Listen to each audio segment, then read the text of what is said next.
하나님 말씀은 고린도후서 1장 1절에서부터 11절입니다.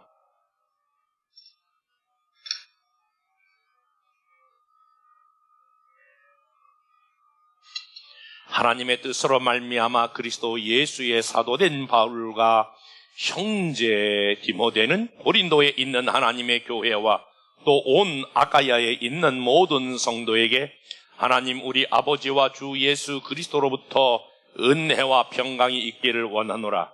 찬송하리로다. 그는 우리 주 예수 그리스도의 하나님이시요 자비의 아버지시요 모든 위로의 하나님이시며 우리의 모든 환난 중에서 우리를 위로하사 우리로 하여금 하나님께 받는 위로로서 모든 환난 중에 있는 자들을 능히 위로하게 하시는 이시로다. 그리스도의 고난이 우리에게 넘친 것 같이 우리가 받는 위로도 그리스도로 말미암아 넘치는도다. 우리가 환난 당하는 것도 너희가 위로와 구원을 받게 하려는 것이요 우리가 위로를 받는 것도 너희가 위로를 받게 하려는 것이니 이 위로가 너희 속에 역사하여 우리가 받는 것 같은 고난을 너희도 견디게 하느니라. 너희를 위한 우리의 소망이 견고함은 너희가 고난에 참여하는 자가 된 것 같이 위로에도 그럴 줄 알미라. 형제들아, 우리가 아시아에서 당한 환난을 너희가 모르기를 원하지 아니하노니 심에 겹도록 심한 고난을 당하여 살 소망까지 끊어지고 우리는 우리 자신이 사형 선고를 받은 줄 알았으니 이는 우리로 자기를 의지하지 말고 오직 죽은 자를 다시 살리시는 하나님만 의지하게 하심이라. 그가 이같이 큰 사망에서 우리를 건지셨고 또 건지실 것이며 이후에도 건지시기를 그에게 바라노라.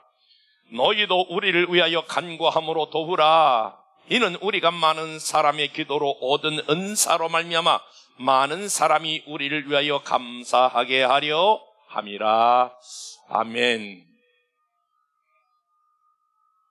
지난 2020년 11월 30일 그 머니투데이 신문에 보면 한국은 올해 상반기에 20대 자살률이 전년 동기 대비에 의해서 43%가 증가했다고 보도하고 있습니다. 그러니까 코로나19 상황에서 팬데믹 상황에서 작년보다 43%의 자살률이 증가했다. 그것도 20대에서 그런 일들이 일어났다라고 하는 것입니다. 이 현상은 우리나라뿐만이 아니라 가까운 일본이나 전 세계적으로 어느 나라든지 마찬가지로 이 위기의 시대, 절망의 시대, 끝이 보이지 않는 이 시대에 나타나는 하나의 현상이 되었습니다. 그런데 전문가들은 왜 많은 사람이 이때에 이렇게 많은 자살을 하며 자기 인생을 마감하게 될까? 여러 가지 이유로 분석합니다마는 동일한 보고 하나를 냈는데 사람들 마음 가운데에 희망이 사라졌기 때문이다 라고 하는 것입니다. 사실 그러고 보면 인생을 찬찬히 들여다보면 우리가 돈이 없어서 사람이 인생을 마감하는 것이 아니에요.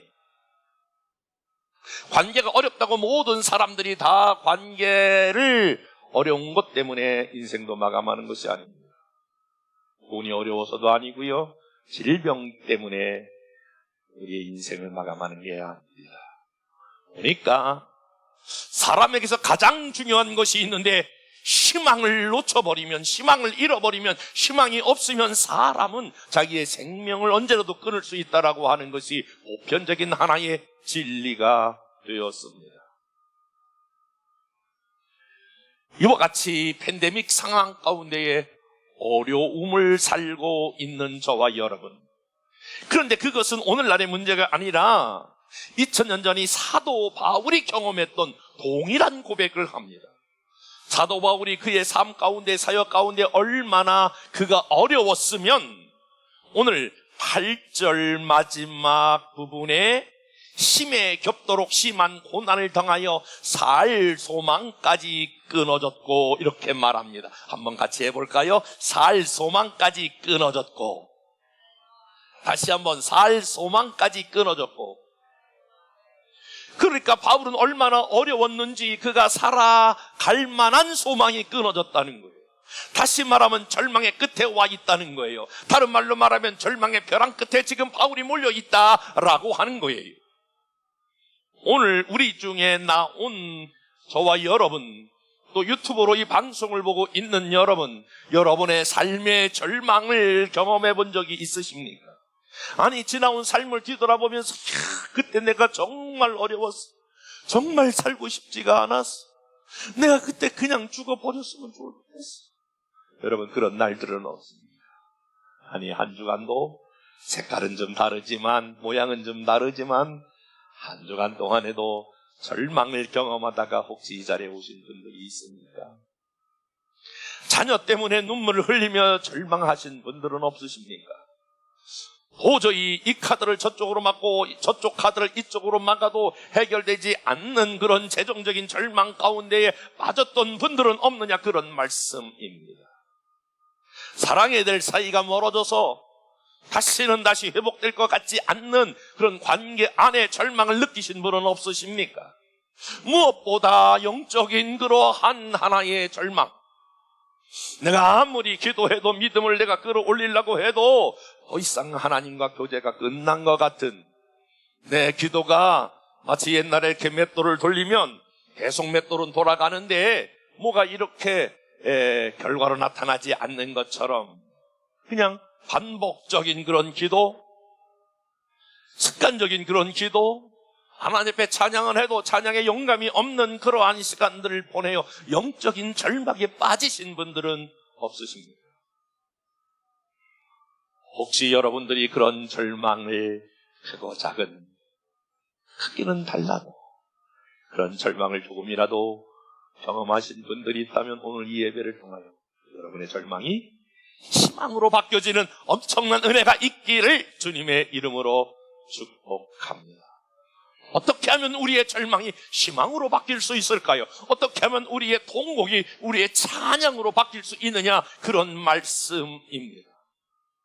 절망을 희망으로 바꾸기 위해서 다시 한번 저는 이렇게 여러분들을 축복하고 말씀을 이어가고 싶어요. 여러분들이 어떠한 절망을 가지고 이 자리에 나와 있을지라, 여러분이 돌아갈 때는 이 절망이 희망으로 완전히 바뀌어지고 희망의 새로운 노래를 부르며 오늘 돌아가는 시간 되기를 주님의 이름으로 축복해요. 어떻게 하면 절망이 희망으로 바뀔 수 있을까요? 첫 번째, 우리는 절망의 현실을 인정하고 고백해야 합니다. 한번 따라서 봅시다. 절망의 현실을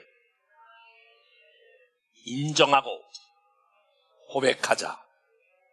한 사람이 좀 더 나은 삶으로 성장하기 위해서, 우리 한국 사회가 좀 더 미래지향적인 사회가 되기 위해서 먼저 중요한 것이 하나 있는데, 정직하게 자기 자신의 감정을 또 아픔을 표현하는 것이 매우 중요하다라고 하는 것입니다. 그뿐만이 아니라 상대방의 감정과 아픔을 여과 없이 받아들일 수 있는 성숙함이 우리에게 필요하다라고 하는 것입니다. 이 말은 제가 하는 말이 아니라 한국인의 의식구조를 쓴 이태규 씨의 책에 보면, 우리 한국의 문화는 독특한 문화를 가지고 있는데 체면 문화라고 하는 문화가 있다라고 하는 것입니다. 사실 우리가 지금 이렇게 기독교를 믿지만 우리의 한국의 다수는 많은 사람들 그 유교적 문화의 영향을 받았습니다. 유교적 문화가 다 나쁜 것은 아닙니다. 많은 장점도 있습니다. 많은 단점이 있는데 그 단점 중에 하나가 바로 체면 문화입니다. 소위 말하면 자기 자신의 감정을 은폐하는 의식이 발달된 문화입니다. 우리 한국 사람이 영어를 배울 때 가장 어려운 부분이 바로 뭐냐면 그 yes와 no를 정확하게 하는 것이 어렵습니다. 만약에 영어에 당신은 배가 고프십니까? 이렇게 질문한다면 Are you hungry? 이렇게 물어보면 배가 고파요? 그러면 yes. 안 고파요? No. 이러면 되잖아요. 그런데 우리나라 사람은 체면 문화와 그리고 은폐 문화 속에서 살았기 때문에 배고프냐? 이렇게 물어보면 아니에요. 나 배 안 고파요. 밥 먹었어요. 저도 신방 다니다가 어떨 때 그런 경우가 많아요. 목사님 점심 식사했어요? 아니에요. 먹었어요. 이렇게 넘어갈 때가 있어요. 혹시 그 사람에게 부담이 되는 것은 아닐까? 혹시 그 사람에게 괜히 그렇게 보면 또 내가 너무 이렇게 목사가 먹는 것만 좋아할까? 그래서 살을 쪘을까? 그럴 것 같아서 아니에요. 네, 밥 먹었어요. 이렇게 이야기하는 경우가 있거든요. 그런데 사실은 예스와 노가 정확하지 않습니다. 그런 면에서 봤을 때에. 그래서 초기 미국의 선교사 RN이라고 하는 사람이 선교 보고서를 미국에 냈는데 한국의 문화에서 예스와 노를 정확하게 구분하는 게 어렵다. 예스가 노가 될 수 있고 노가 예스가 될 수 있다라고 하는 것을 아는 것은 대단히 많은 시간이 필요하다라고 하는 거예요. 이렇게 말씀을 드리니까 생각이 나는데 아주 오래전에 50대의 중년 부인이 교회에 나오게 됐어요. 아주 교회에 나와 열심히 은혜를 받더라고요. 그리고 나중에 좀 상담을 해보니까 아주 대학병원의 간호사예요. 열심히 은혜를 받는데 한 6개월쯤 이렇게 시간이 지났는데 어느 날 이런 소문이 들려요. 그 셀에서 그분의 어머니가 돌아가셨다. 그런 소문을 듣고 제가 그분에게 전화를 했어요. 아니 집사님 어머니가 돌아가셨다면요. 장지가 어디예요? 그랬더니 강릉이라고 그러더라고요. 다 강릉이에요. 그럼 가봐야죠. 아니요 목사님 가주시면 오세요. 그래서 제가 또 물었어요. 아니요 그래도 제가 가보려고 그러는데 가도 되겠어요? 어느 병원이에요? 아유 뭐 필요가 없어요. 안 오셔도 돼요. 그렇게 거절을 해서 제가 안 갔거든요. 안 와도 된다 그래서 안 갔는데 그다음에 왜 안 나오시는 거예요? 왜 안 나온다고 전화를 했더니 자기 어머니가 돌아가셨는데 목사님이 안 오셨다는 거예요. 내가 언제 안 간다고 그랬나? 오지 말라고 그러니까 내가 못 간 거지. 그런데 그분에게 있어서 오지 말라고 하는 건 오시라고 하는 건데 내가 목회 아마추어가 되다 보니까 잘 몰랐어. 아니 오지 마세요. 그럼 빨리 오세요. 이런 얘기인데 이거를 잘 몰랐단 말이야. 예스가 노고 노가 예스라고 하는 것을 간파하기까지는 상당히 노련미가 필요해요. 사실 그와 같이 우리의 감정을 감추고 있거나 감축을 잘 표출하지 않는 구조에서 우리가 살아가고 있다라고 하는 거죠. 그런데 여러분, 우리가 절망에서 희망의 사람으로 바뀌어지기 위해서 첫 번째 해야 될 일이 있는데 내가 이 상황에서 내가 절망에 와 있다라고 하는 것을 인정하는 게 중요한데 사도 바울도 그런 면에서 오늘 8절 이렇게 말하고 있거든요.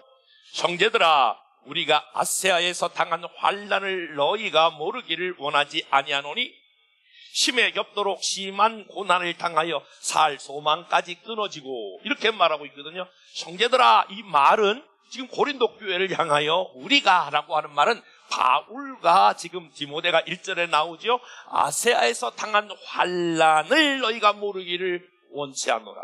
그러니까 아세아에서 무슨 환난을 당했다는 거예요. 그 무슨 환난을 당했을까 구체적으로 여기 기록되어 있지 않지만 그러나 성경을 쭉 살펴보면 사도행전 19장에 보면 은장색 데메드리오에서 엄청난 그런 고난을 당합니다. 전도하다가 핍박을 받습니다. 그리고 고린도 전서 15장 32절에 보니까 맹수의 그런 불 속에 들어가서 형벌을 받고 있는 그러한 경험을 하게 됩니다. 그러니까 맹수의 밥이 되는 맹수 속에 그들을 집어넣기 때문에 그 생명의 위기를 경험하고 있었다라고 하는 것입니다. 그래서 9절에 보니까 우리는 우리 자신이 사형 선고를 받은 줄 알았다. 완전히 죽는 줄 알았다는 거예요. 완전히 내가 여기서 끝난다 이런 생각을 했다는 거예요. 그런데 그것을 지금 누구에게 말하고 있냐면 고린도 교회에게 말하는 거예요. 내가 이와 같이 사형 선고를 받고 이와 같이 내가 죽는 줄 알았다. 그런데 그것을 감추지 않고 그것을 속에 묻어두지 않고 오늘 우리가 너희에게 이 사실을 지금 알리고 있는 상황을 보게 됩니다. 여러분, 사실 감정을 계속해서 누르고 있는 사람들은 굉장히 정신의학적으로도 그렇고 몸으로도 좋지가 않습니다. 사실 우리 남자들이 어릴 때에 자랄 때 대개 유교적 문화에서 자란 사람들은 어릴 때부터 받는 교육 하나가 있죠. 세뇌가 되죠. 야 이놈아, 남자가 울면 어떡하냐? 남자는 3번 우는 거야. 그러면서 웬만해가지고는 울지 않는 훈련과 교육을 받습니다. 그렇기 때문에 남자들이 여성도 상당히 고난의 한복판에 노출되어 있지만 남자들은 그것을 감정을 나타내지 아니하고 쌓고 쌓아서 완전히 그 안이 문드러집니다. 그러니까 말하지 않는 그걸 받았기 때문에 내가 힘들다 그래 하나도 없어. 그런데 그게 내 몸으로 와. 그래서 남자가 이지키는 거예요. 여자들은 계속 룰랄라 할렐루야 그러면서 밥쓰는데 나도 문 옆에 있는 남자는 힘내세요.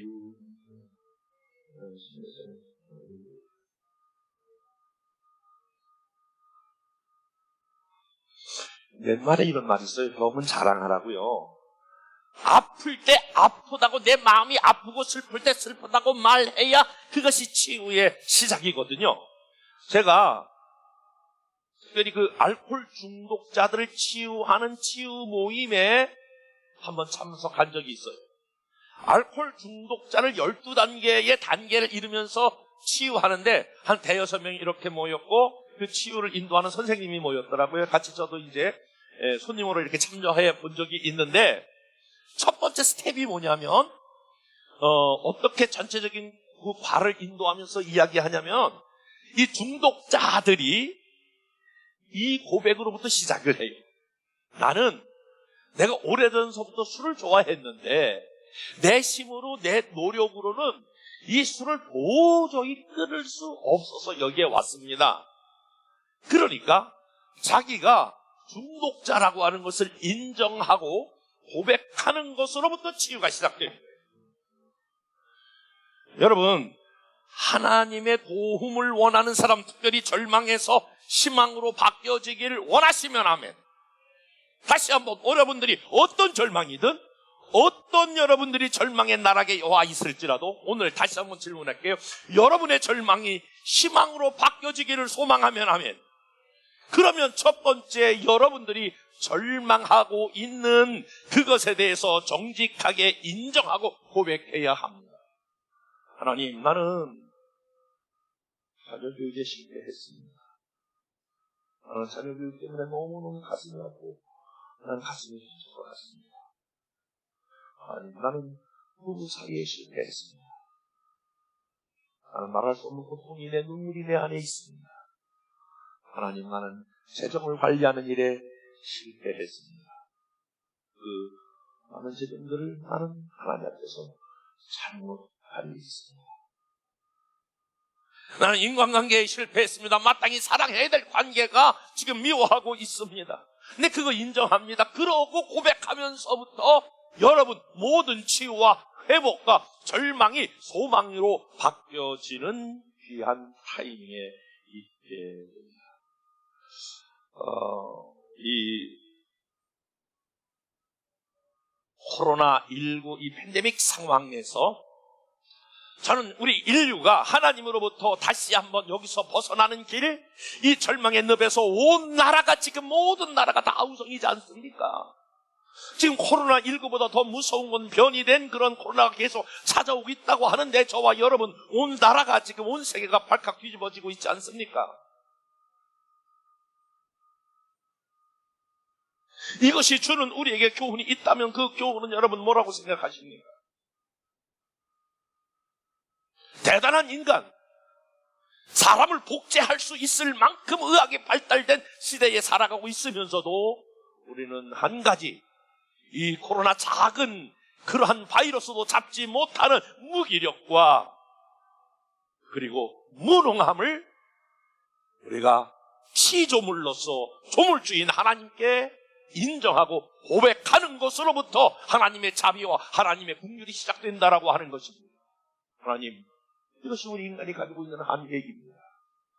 이것이 우리가 가지고 있는 모든 노력과 애씀과 수고의 산이 이 정도입니다 라고 하는 것으로부터 시작해야 여기에 하나님의 도움이 있게 되는 것이고 여기에 이제 새로운 역사가 시작되는 것입니다. 괜찮습니다. 여러분, 하나님 앞에 정직하게 내 삶, 내 관계, 내가 교육, 모든 것 그 자리에서 그대로 인정하시고, 오늘 바울도 내가 살 소망이 끊어서 내가 죽을 수 있는 사람이다, 나는 사형 선고를 받은 사람이다, 이렇게 여러분 성경의 13권을 기록하고 소아세 전체를 여러분 개척했던 대사도 바울이 지금 이런 연약한 고백을 하고 있는 것을 여러분 보시지 않습니까? 그가 가지고 있던 손수건을 넘겨주기만 해도 그 손수건을 얻는 자마다 병이 나음을 잇는 능력의 바울도 지금 살 수 없는 그런 것이, 나는 지금 사형 선고를 받은 사람이야, 그러면서 자기 자신의 연약함을 드러내고 있지 않습니다. 그런데 오늘 바울은 절망에 있지만 절망에 빠지지 않았던 이유는 자기가 절망을 인정하지만 그러나 거기서 끝나지 않냐고 두 번째 스텝으로 넘어가는데, 절망에서 희망으로 바꿔지는 비밀은 자신이 아닌 하나님만 의뢰하려 함이라. 여러분 다 같이 9절 말씀, 우리는 우리 자신이 사형 선고를 받은 줄 알았으니 이는 우리로 자기를 의지하지 말고 오직 죽은 자를 다시 살리시는 하나님만 의지하게 하십니다. 한번 따라서 해볼까요? 하나님만 의지하게 하십니다. 다시 한번, 하나님만 의지하게 하십니다. 액센트가 있어요. 시작. 아예 안 돼. 다시 한번 시작.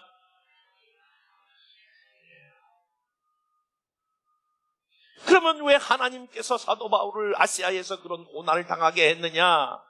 왜 살 소망까지 끊어지게 했느냐? 왜 사형 선고를 받은 것처럼 그와 같은 상황으로 몰아넣으셨느냐라고 말할 때에 바울은 바로 알았어요. 아하, 이런 문제를 통해서 내가 하나님만 의뢰하게 하시는 하나님의 뜻이 있다라고 하는 것을 그는 알아차렸단 말이에요. 여러분, 여러분의 그것이 절망이 어떤 절망이든 여러분의 절망의 이유를 잘 아실 거예요. 여러분 스스로도 울게해서 그 절망이 어떤 절망의 이유, 그것을 향한 하나님의 뜻은 무엇인 줄 아십니까? 그것을 통해서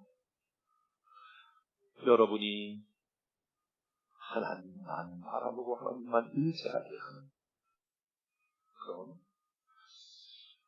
자연의 즐기를 주어해요. 많은 사람들이 사람들의 관계 안에서 어려워해요. 그리고 저 사람이 나에게 상처를 줬다고 말해요. 그리고 계속 상처를 주는 사람을 향하여 비난하고 상처를 주는 사람에 대해서 원망해요. 이것은 하나님이 저와 여러분에게 주신 방법이 아니에요. 만약에 상처로 말한다면 여러분, 목회자만큼 많은 상처를 받는 사람도 없을 거예요. 사실 어떤 목회자든 목회를 잘하든 못하든 목회하는 모든 분들은 여러분 한 사람 한 사람을 마치 자녀를 양육하듯이 그렇게 양육하거든요.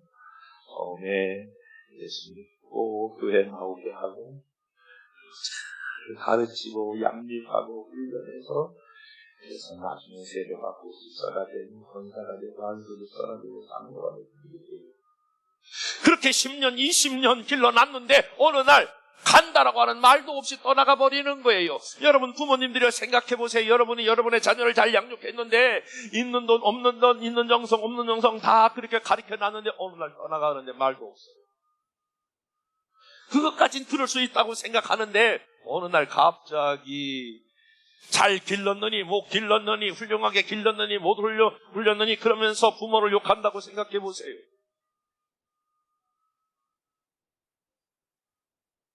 저도 목회 초창기 때는 그것으로 인해서 사람들이 떠나가면서 하는 이야기들 때문에 밤잠을 잘 이루지 못했어요. 그래서 어느 때는 위가 23군데나 빵꾸나고 그것 때문에 쓰러져서 죽을 고비를 넘기기도 하고 그렇게 했어요. 그런데 어느 날 하나님께서 저에게 아주 귀한 진리 하나를 가르쳐주셨어요. 혹시 사람이 네 곁에서 떠날 때에 상처하다고 생각하지 마라. 하나님 이유를 잘 생각하고 네가 배워야 될 것을 생각하라. 그리고 그것을 통해서 내가 하나님만 의지하는 훈련을 해야 된다. 하나님만 바라보도록 하는 하나님의 사인이 있어야 합니다.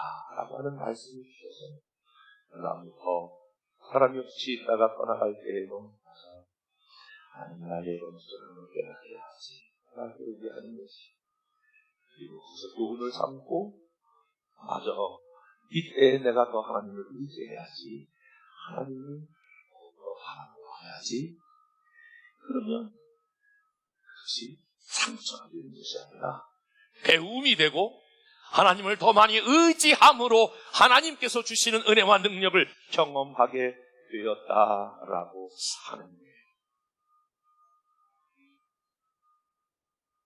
이 사실을 적나라하게 보여주고 있는 한 사람이 있는데 여러분 잘 아시는 아브라함이에요. 아브라함을 가리켜서 우리는 믿음의 조상 아브라함이라고 이렇게 말하지 않습니다. 그 당시 고대 근동지방에 자녀가 없다라고 하는 말은 다른 말로 말하면 저주받은 여자다. 그러한 사람, 그러한 가족이라고 하는 이름이 다니게 되지. 그런데 오늘 아브라함에게 그의 아내 사라가 정수가 끊어지고 전혀 자녀를 낳을 수 없는 그러한 상황 가운데 있었습니다. 소망이 없었습니다. 절망의 끝에 와 있었던 아브라함이 로마서 4장 18절부터 19절에 보면 아주 놀랍고 놀라운 희망 하나를 갖습니다. 아브라함이 바랄 수 없는 중에 바라고 믿었으니 바랄 수 없는 중에 바라왔다. 지금 희망이 사라진 상황입니다. 1%의 희망도 없는 자녀를 낳을 수 있는 소망이 전혀 없는 그러한 소망 가운데서도 하나님께 소망을 두고 하나님이 약속하셨으니 그 약속한 말을 이루겠다라고 하는 소망을 갖게 되었다. 그래서 그가 100세가 되어 자기 몸에 죽은 것 같음과 살아있대 죽은 것 같음을 알고도 믿음이 약해지지 아니했다. 하나님만 지금 계속 바라보았다라고 하는 거예요. 히브리서 11장 12절에 보니까 이러므로 죽은 자와 방불한 한 사람으로 말미암아 하늘의 허다한 별과 또 해변의 무수한 모래와 같이 많이 생육했다. 그 하나님만 바라보고 나갔던 아브라함은 결과론적으로 그런 믿음을 가지고 나갔던 아브라함은 하늘의 별과 바다의 모래처럼 그 자녀가 많이 번성하고 생육하게 되었다라고 하는 거예요. 여러분, 왜 여러분에게 절망이 찾아왔습니까? 왜 하나님은 여러분에게 절망을 허락하셨습니까? 이때의 시선을 다시 한번 죽은 자를 다시 살리시는, 여러분을 불가능을 가능케 하시는, 없는 것을 있게 하시는 우리 하나님만 바라보고 그 하나님께 저와 여러분의 마음이, 시선이 고정되기를 원하는 하나님의 뜻이 있는 거 여러분 깨달으셔야 합니다. 오늘 바울도 내 산 소망이 끊어지고 사형 선고를 받은 그러한 상황에서도 하나님만 의지했더니 10절 이런 고백이 바울에게 흘러나왔습니다. 그가 이같이 큰 사망에서 우리를 건지셨고, 그러니까 사형 선고를 받은 것 같은 그러한 상황을 오늘 큰 사망이라고 10절은 표현하고 있는데, 이 큰 사망에서 자기를 건졌다는 거예요. 그 맹수의 밥에서 하나님께서 그를 건지셨다는 거예요. 그 건지신 분이 앞으로 또 어려움이 와도 건질 것이고, 앞으로 건지기를 내가 소망한다. 하나님에 대한 믿음을 그렇게 고백하는 거예요. 여러분, 정말입니다. 여러분이 어떤 절망을 경험하시는지 하나님의 마음을 좀 고정해 보십시오. 그리고 하나님을 바라보십시오.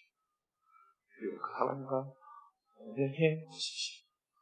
하나님, 저와 여러분의 큰 사망에서도 건지신 하나님께서 저와 여러분의 삶의 현장에서 어려움을 건지시고 해결하시는 하나님, 절망을 기쁨으로 바꾸시는 하나님이신 줄로 믿습니다.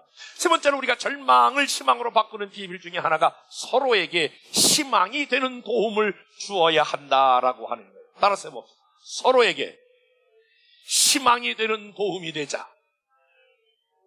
다시 한번, 희망이 되는 도움이 되자.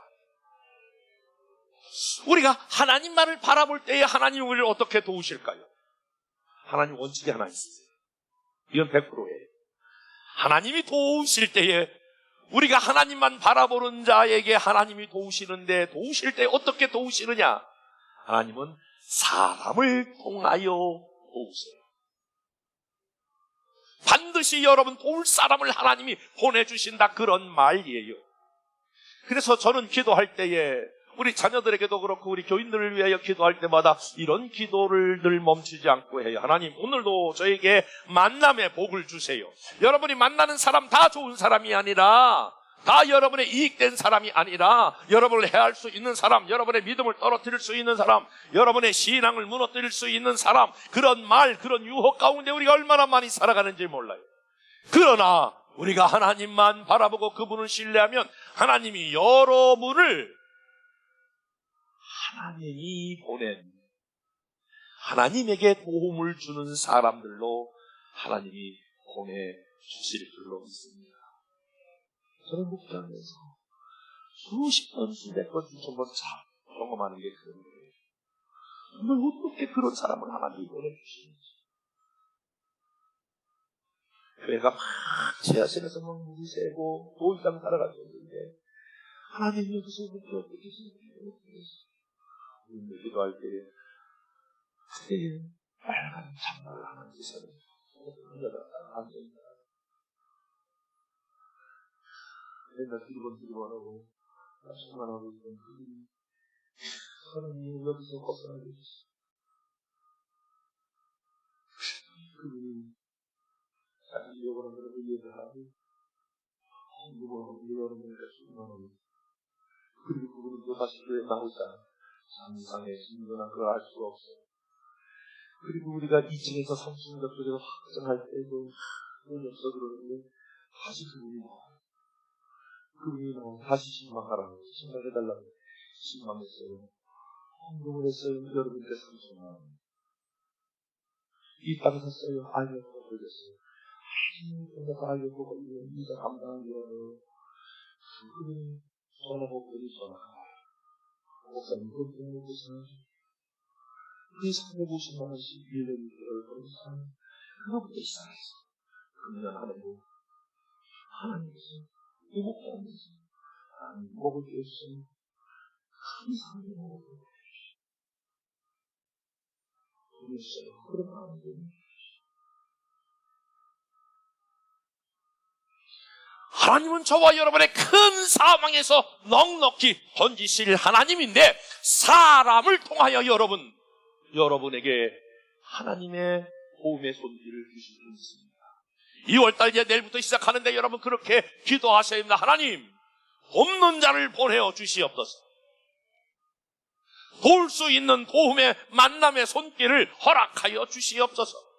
자녀들 위해 기도할 때도 하나님 만남의 복을 주셔서 좋은 배우자 만나게 하시고, 도울 수 있는 사람, 그 서로가 서로에게 도움이 되기를 주님의 이름으로 축복합니다.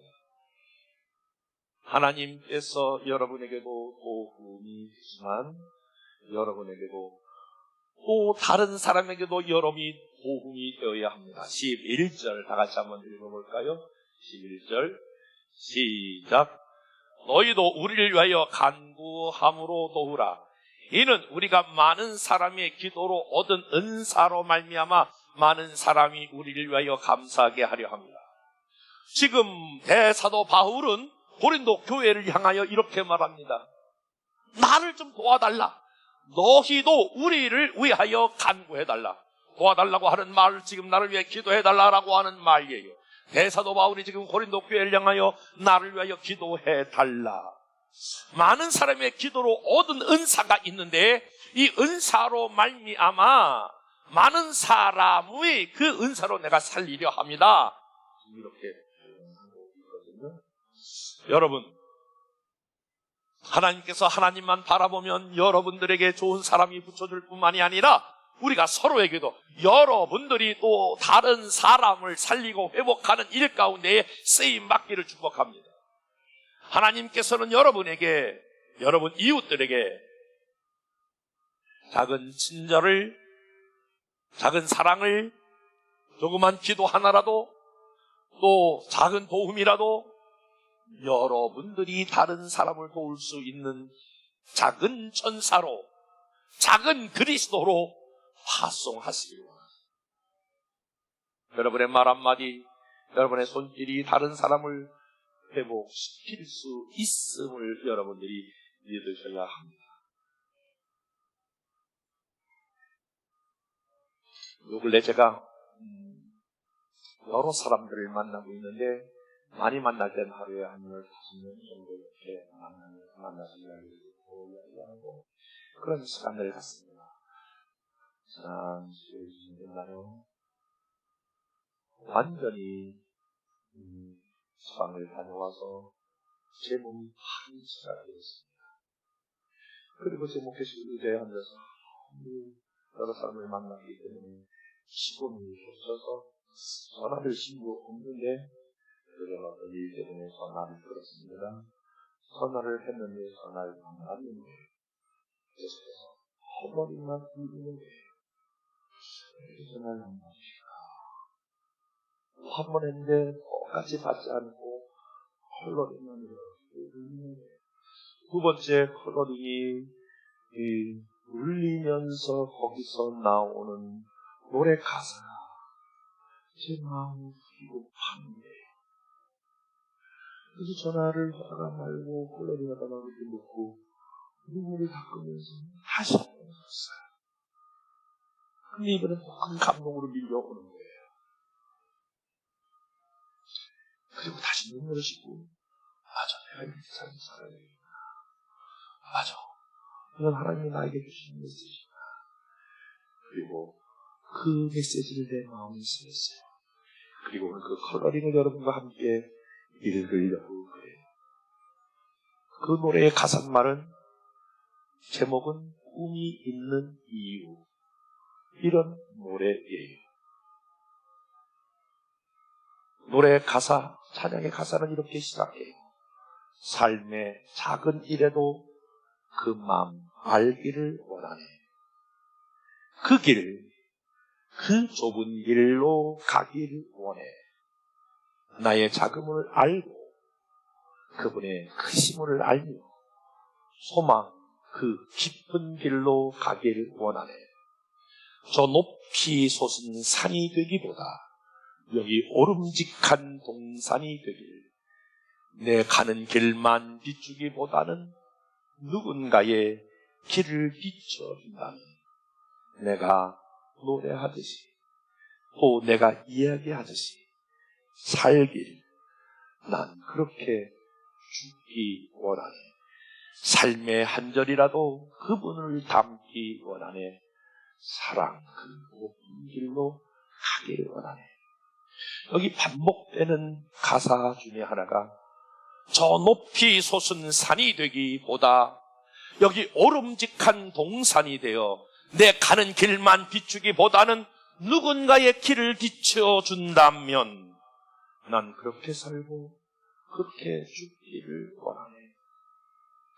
그런데 말입니다. 이 가사가 계속 제 마음을 하고, 높은 산이 되기보다 모든 사람들이 오름직한 오름막 그런 봉산이 돼요. 나 혼자의 삶을 비춰가는 그러한 사람이 아니라 내 작은 촛불 하나도, 내 작은 등불 하나도 다른 사람이 길을 갈 수 있는 그러한 사람이 된다면 난 그렇게 살고 그렇게 죽기를 원한다라고 하는 이 찬양가 가사가, 그것이 제 마음에 파고들었습니다. 내가 뭐 대단한 사람이 되지 아니할지라도 작은 동산처럼 살기를 원합니다.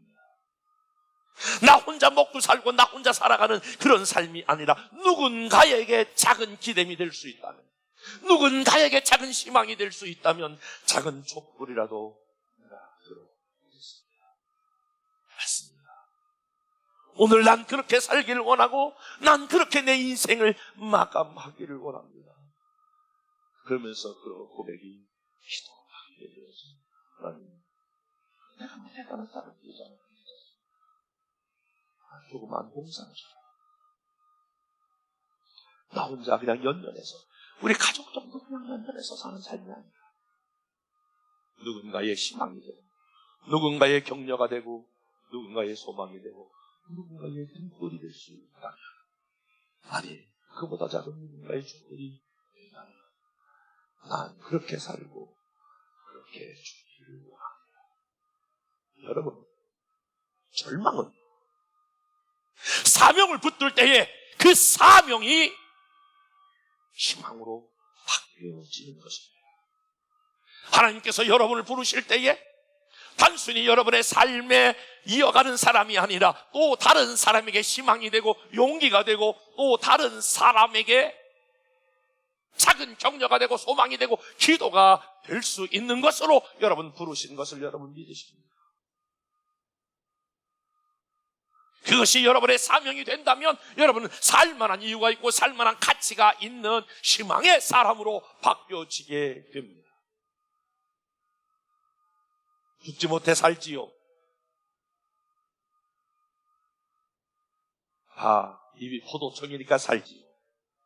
이런 걸 뛰어넘어 저와 여러분들이, 우리 열방교회가 누군가에게 희망이 되고 누군가에게 소망이 되는 교회, 여러분 한 사람 한 사람이 누군가에게 희망이 되고 누군가에게 소망이 되고 다른 사람의 길을 비춰주고 다른 교회의 길을 비춰줄 수만 있다면 우리는 그 길, 주님이 가신 그 길을 저와 여러분들이 걸어가야 되지 않겠습니까?